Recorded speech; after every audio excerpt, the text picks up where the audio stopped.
The cops told us that you were a stick-up guy. Yeah, that's me. That's what I do. Who was the person who called for the hit on Tupac at Quad Studios? I don't know. Yes, you do. Listen, I got at dude. Remember, I told everybody not to get at him.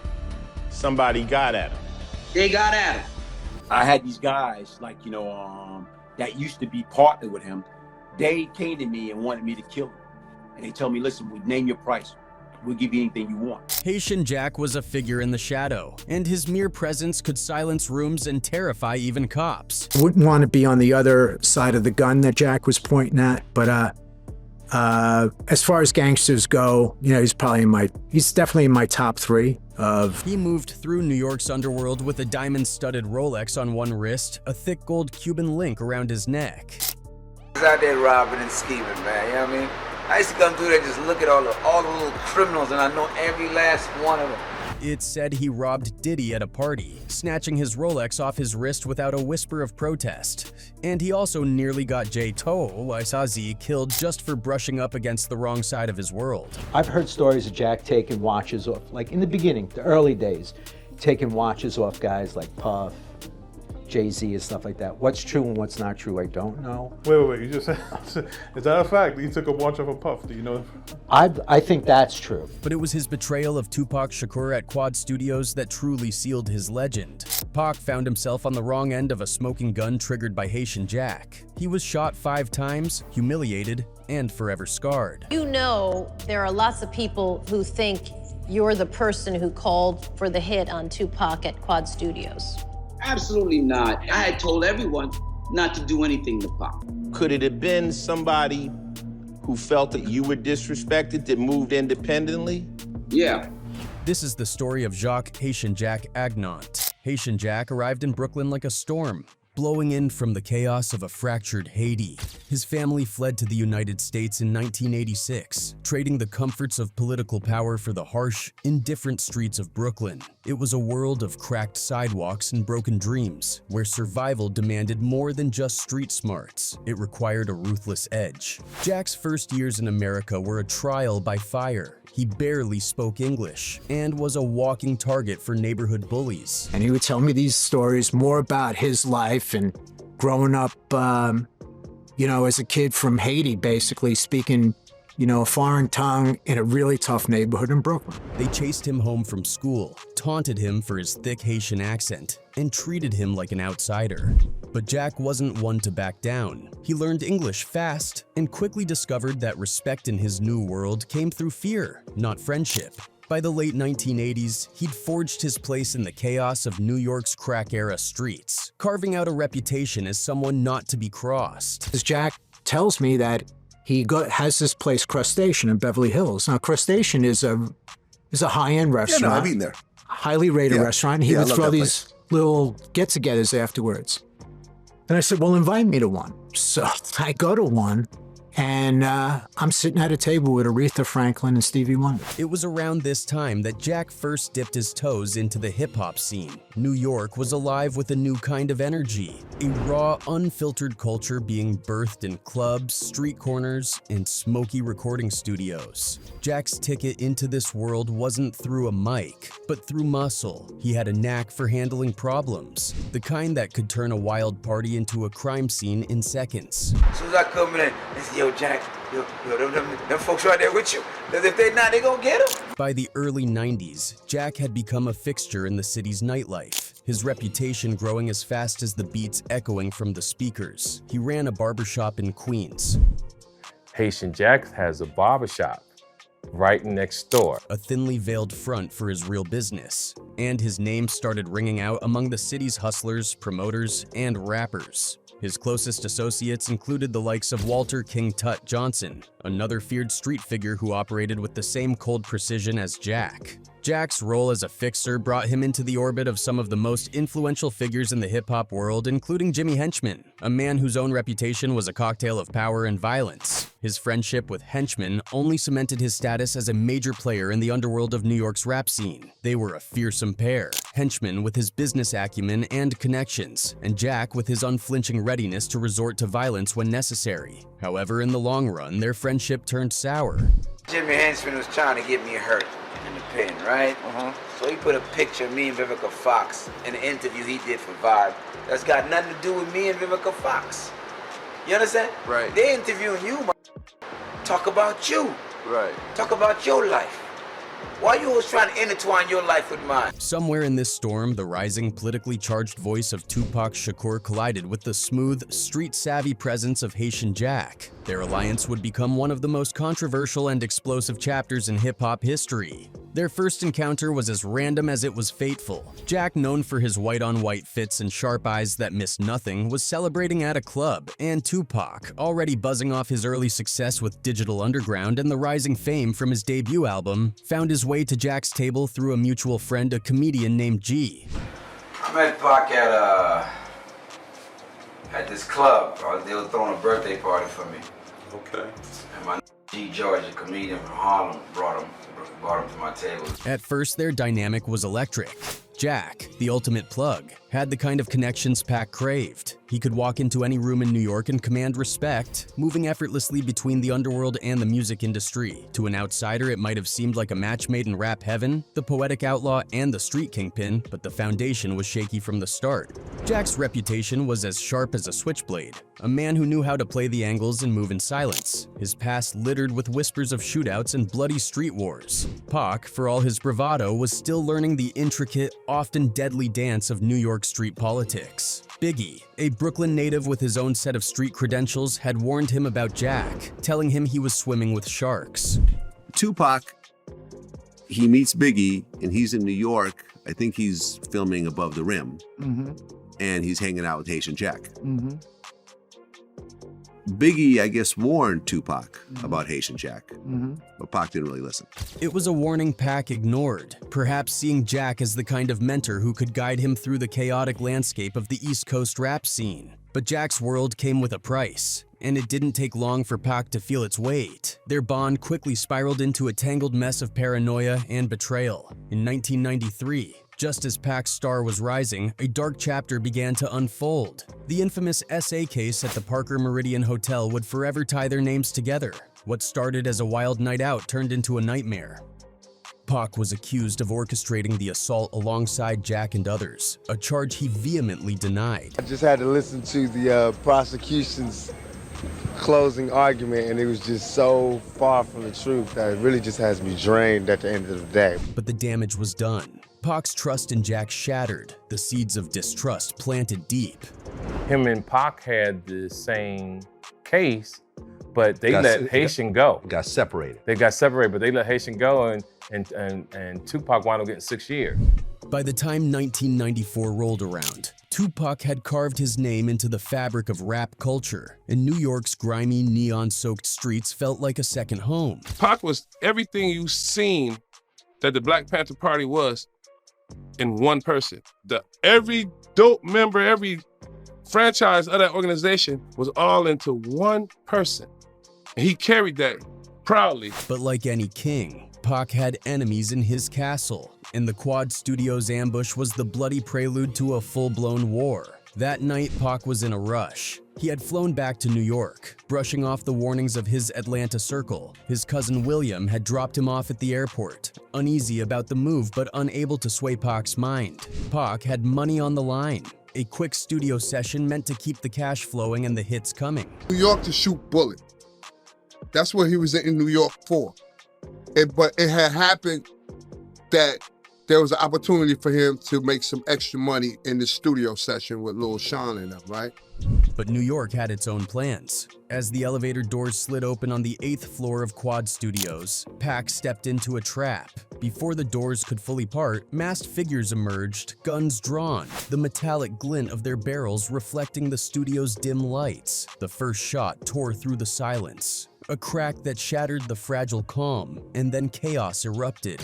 Pac's instincts kicked in. He reached for his own peace, even as bullets sliced through the space around him. But there were too many guns and too little time. It ain't like Pac ain't know how to pull his gun. We used to practice this. The man knew what he was doing with his gun. He just wasn't fast enough. These cats really knew what they were doing. As he staggered back, rounds punched through his body, one in the head, another through the groin, more ripping into his limbs. He was shot 5 times. But at the end of the day, caught a bullet in his abdomen because he got down on the floor, no resistance. Soon as he said, get down, get on your knees and, put your head on the wall. Like that. So the first thing came to our mind was execution style. He crashed to the ground, and the shooters, efficient and unflinching, rifled through his pockets, stripping him of jewelry and cash, their boots grinding the fallen legend into the studio carpet before vanishing back into the shadows. Pac, gasping for breath, somehow found the strength to pull himself up, staggering into the lobby of the studio, bleeding and dazed but alive, when the doors swung open to reveal Biggie, Puffy, and their crew standing wide-eyed and frozen in shock. Something snapped in Pac's mind. Suspicion turned to certainty. Pain hardened into rage. They had to have known. How else could they stand there, unscathed? Eyes locked on his broken body like cornered prey caught in the wrong trap. The hospital walls couldn't contain his fury. As he lay in a stiff, sterile bed, nurses struggling to patch the bullet holes and calm his thrashing limbs, the narrative in Pac's mind solidified. He was certain that Jack, his once stylish mentor, had betrayed him. Jack, who had draped him in designer threads and whispered the gospel of street survival, now stood as the phantom pulling the strings behind his attempted murder. I got the call within 30 seconds after it happened. He said, listen, man, I got it, homie, and it went all bad. And I said wrong number and hung up. Word spread fast. New York's underworld thrived on whispered threats and shouted warnings. It didn't take long for Pac's people to hear that Jack had been spotted in Atlanta just a day after the shooting, dripping in the same gold and diamond pieces that had been ripped from Pac's battered body. So you seen Haitian Jack wearing Tupac jewelry after Tupac got shot at Quad? Not a couple of days, the next day. Yeah. Jack said it was all because Pac called him a hang-on. A lot of people listened and said, look, Jack said leave it alone. And they left it alone, but there's always one in the crowd that has something to prove. The person at the time, we were real cool, and he felt like Tupac had no right to say what he said about me, especially in New York City. But not everyone agreed to it. The New York Times writer there that heard it and posted Madonna linked to drug czar Haitian Jack or something like that, right? And she fired his ass. So then then Jack was like, I'm going to kill that Tupac. Give me loose Madonna. Because he had total control over her whole shit, right? For Pac, it felt like a dagger twisted deep. And as he clenched his teeth through the agony of recovery, he began crafting his revenge, not with bullets, but with bars. When he emerged from his hospital stay, the defiant, paranoid Pac the world would come to know had taken form. He had become a man at war, his pain and paranoia seeping into every track, every lyric. A man convinced that betrayal had a face, and it looked a lot like his old friend. Tracks like Against All Odds became his battle cries, raw, unfiltered indictments that cut deeper than any bullet. He spat venom, ripping into his enemies with surgical precision, every verse dripping with contempt for those he felt had crossed him. But this war wouldn't be fought on wax alone. Pac's anger, fed by the whispers and rumors of Jack's betrayal, spiraled into a coast-to-coast conflict that would forever change hip-hop. The lines were drawn, the shots fired, and the bodies began to fall. But it wasn't just Pac who felt Jack's presence. It's said that Diddy, back when he was still just Puff Daddy, found himself on the wrong side of Jack's appetite for power. One story, whispered through the smoky corners of New York's club scene, claims that Jack took a $10,000 Rolex straight off Diddy's wrist. I've heard stories of Jack taking watches off, like in the beginning, the early days, taking watches off guys like Puff, Jay-Z and stuff like that. What's true and what's not true, I don't know. Wait, you just said, is that a fact? You took a watch off a Puff, do you know? I think that's true. Some versions paint Diddy as a man caught between fear and pragmatism, slipping the watch off willingly to avoid a confrontation. Others insist it was a flat-out robbery, the type of brazen daylight disrespect that leaves deep, permanent scars on a man's pride. According to Jack, too, Wolf saved Puffy on more than one occasion. More than just, from, the Atlanta situation. Either way, the message was clear. Jack moved through the industry like a wolf among sheep, and even the sharpest teeth had to submit when he came around. Busta Rhymes, another towering figure in the rap world, found himself on the wrong side of this equation too. According to the internet, Jack once took a bracelet straight off Busta's wrist, a piece worth thousands, without so much as a scuffle. It's Jack who orders jewelry from people like Jacob and other people and then doesn't pay him back, or has Wyclef order jewelry and then steals it, and Wyclef will say, well, I didn't know, I didn't know he was going to do that, The streets said Busta kept it quiet to avoid escalating things, understanding that even a giant like him could get crushed under Jack's boot if he pushed back. Even Biz Markie was once confronted for his jewelry. Tried to rob Biz one time, gave Biz a real nasty $150 across his face, man, for his jewelry, but they ain't get the jewelry though, man, Among the stories whispered through New York's hoods was one that hovered over the Rockefeller camp, a chilling brush with death involving none other than Jay-Z himself. Jack, always looking for new ways to tighten his grip on the industry, allegedly saw the Rocks rise as both a threat and an opportunity. Street rumors claimed Jack attempted to extort Jay-Z and other Rockefeller stars, casting his shadow over a dynasty still finding its footing. The tale that stuck the longest was the one where Jack allegedly pinned Jay-Z to a wall, his hand gripping the rapper's throat like a steel vice. Some claimed Jay-Z had disrespected him, perhaps a stray word in a song, maybe just an unfortunate interaction. The details were always murky, twisted through years of retelling, but the essence remained the same. Jack had put hands on the man who would become a billionaire mogul.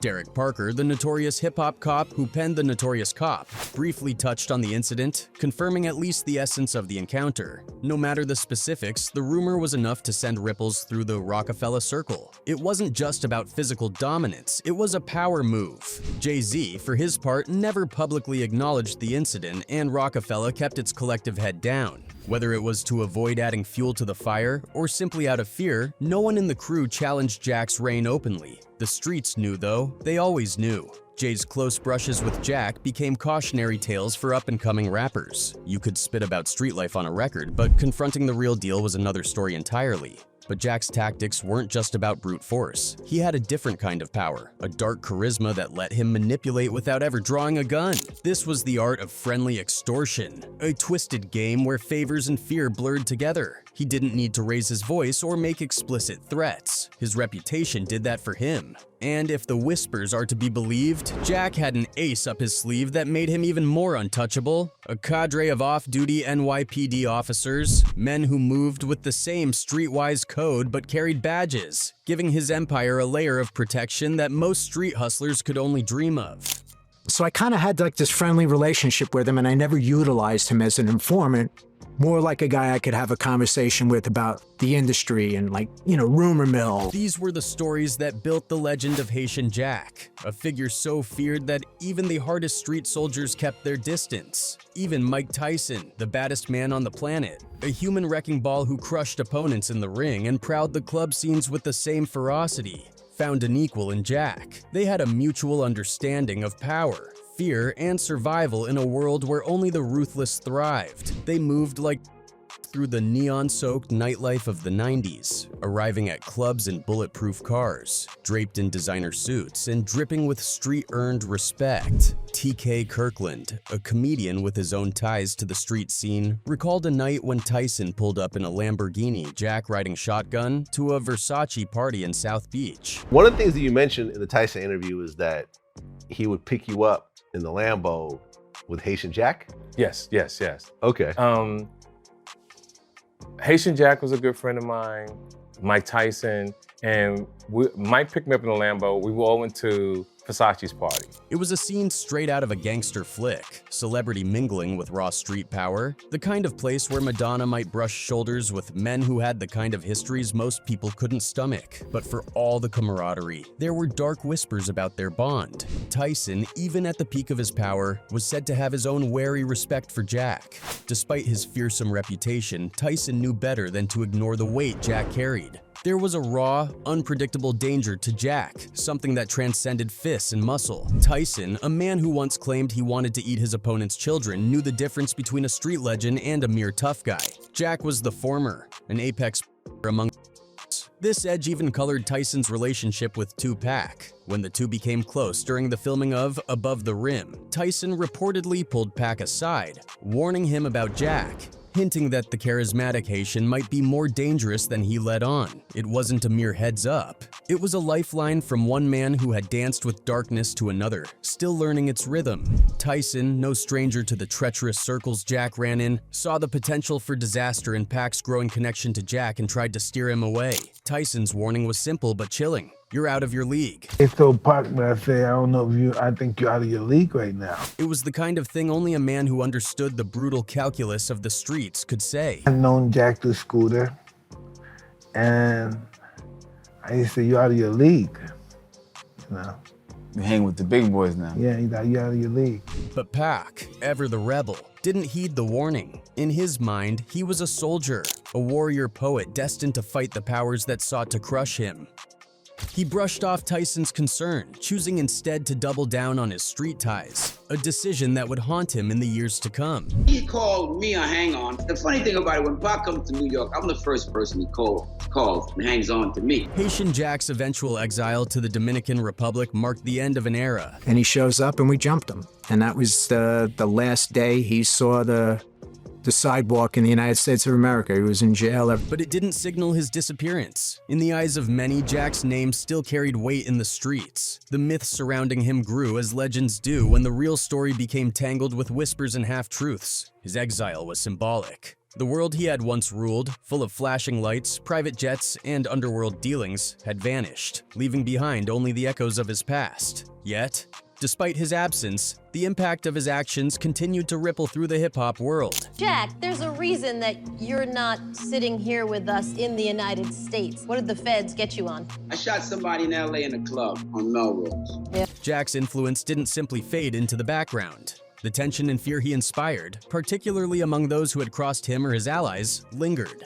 Even in the Dominican Republic, a place far removed from the chaos of the US music industry, Jack remained a figure whose presence was felt, albeit through whispered conversations rather than public appearances. The ghosts of his past, particularly his alleged involvement in the shooting of Tupac, continued to haunt those who were part of that world. Despite the years that had passed, the unresolved mysteries surrounding the events of 1994 persisted. How much time did you serve total throughout your career in the streets? How much time did you give to the system? Did you ever calculate it? It's around 9.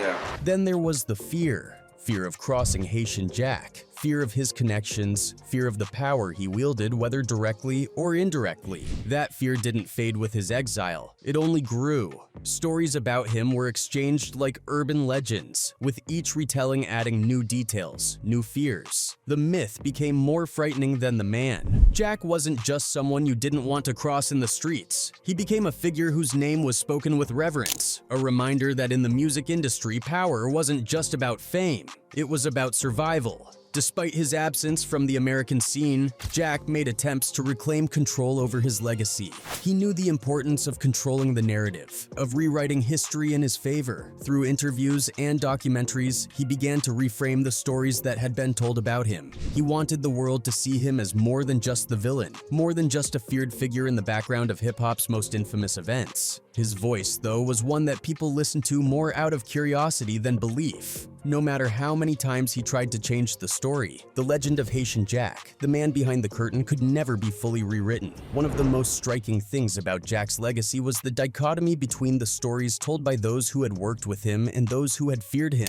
People like Brian Glaze Gibbs, a former associate of Jack's, painted a picture of a different Jack, one who was more complex, more human. I had these guys that used to be partnered with him.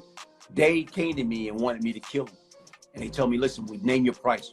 We'll give you anything you want. Jack, also according to Bill Courtney, wasn't a killer or a cold-blooded gangster. He was a man who had lived a life of crime and, like many before him, had managed to survive in a world that chewed people up and spit them out. And Jack wasn't a killer. He wasn't a murderer or anything like that. In these accounts, Jack was a character full of contradictions, capable of charm and ruthlessness in equal measure.